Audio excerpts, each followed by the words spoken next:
they got this YouTube thing. It's like the story of the Chinese farmer. You ever seen that? No. Where, so he loses his horse, and everybody in the town comes over and they say, "Oh, well, that's terrible." And he's like, and they're like, "Oh, well, that's terrible now, isn't it?" And he's like, "Maybe."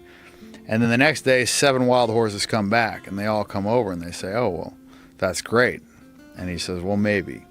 And the next day, his kid is taking out one of the wild horses and breaks his leg, and the whole town comes over and they say, "Oh, that's terrible now, isn't it?" He says, "Maybe." And the next day, the conscription officers come over and they're, taking people into the military to go fight, and they pass by his son because he's got a broken leg, and the whole town comes over and they say, "Oh, well, that's great now, isn't it?" And he says, "Maybe."